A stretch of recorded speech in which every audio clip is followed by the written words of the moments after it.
मध्यरातमा एकाएक आगो भए बालेन, सरकारलाई सिधै चुनौती भने सबैलाई टुकुचामा गाडी दिन्छु।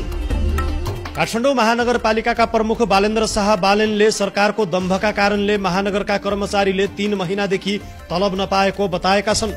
सोमबार राति सामाजिक सञ्जाल मार्फत बालेनले अबको 1 हप्ताभित्र कर्मचारीले तलब नपाए सबैलाई टुकुचामा गाड्ने चेतावनी समेत दिएका छन्। उनले भनेका छन्, काठमाडौँ महानगरपालिकाको सरसफाई कर्मचारीले विगत 3 महिनादेखि तलब पाएको छैन। सरकारको दम्भले कोले के आन्दोलन गर्ने हो मलाई थाहा छैन। अबको 1 हप्ताभित्र हाम्रा कर्मचारीले तलब पाएन भने सबैलाई टुकुचामा गाडी दिन्छु। त्यो पछि हेरौँला तिमीहरूको के तन्त्र हो।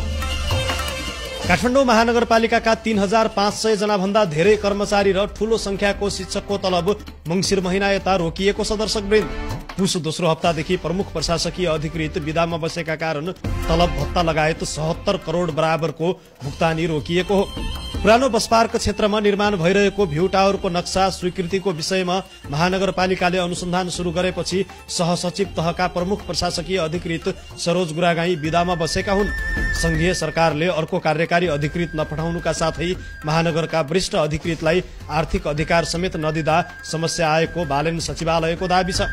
काठमाडौँ महानगर प्रशासन विभाग प्रमुख तथा सहायक प्रवक्ता ध्रुव कुमार काफले प्रमुख प्रशासकीय अधिकृत नहुँदा आर्थिक कारोबार रोकिएको बताउँछन्। उनका अनुसार स्थानीय स्तरमा खाता 3 किसिमका हुन्छन्। कर्मागत पुँजीगत, चालु पुँजीगत र चालु खाता हुन्छन्।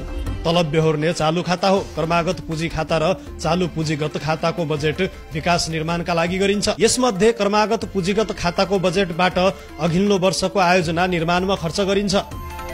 चालु पुँजीगत खातामा अहिले पनि पर्याप्त बजेट छ, भुक्तानी रोकिएको छैन। कर्मागत पुँजीगत खाताबाट पर्याप्त रकम नहुँदा अघिल्लो वर्षका आयोजनाहरूको भुक्तानी रोकिएको छ। सञ्चय कोषको रकम चालु खातामा पठाएर कर्मचारीको तलब दिइन्छ, काफलेले भने। तर प्रमुख प्रशासकीय अधिकृत नहुँदा सञ्चय कोषबाट रकम ट्रान्सफर नभएर कर्मचारीको तलब रोकिएको हो। चालु खातामा पैसा नभएपछि तलब रोकिएको हो। चालु खातामा रकम ट्रान्सफर गर्ने अधिकार प्रमुख प्रशासकीय अधिकृतको हुन्छ। प्रमुख प्रशासकीय अधिकृतको अभावमा कर्मचारी लगायत अन्य भुक्तानी हुन सकेको छैन। आर्थिक कारोबारको अधिकार संघीय सरकारले पठाएका अधिकारीलाई मात्र हुने प्रावधान हुँदा महानगरमा निमित्त जिम्मेवारी पाएर पनि चलाउन नसक्ने काफलेले बताए। काठमाडौँ महानगरपालिकाका 3500 जना भन्दा धेरै कर्मचारी र ठूलो संख्याको शिक्षकको तलब मंगिर महिना यता रोकिएको छ। दर्शकवृन्द, पुस दोस्रो हप्तादेखि प्रमुख प्रशासकीय अधिकृत विदामा बसेका कारण तलब भत्ता लगायत 77 करोड बराबरको भुक्तानी रोकिएको हो। पुरानो बस पार्क क्षेत्रमा निर्माण भइरहेको भ्यू टावरको नक्सा स्वीकृतिको विषयमा महानगरपालिकाले अनुसन्धान शुरू गरेपछि सहसचिव तहका प्रमुख प्रशासकीय अधिकृत सरोज गुरागाई विदामा बसेका हुन्।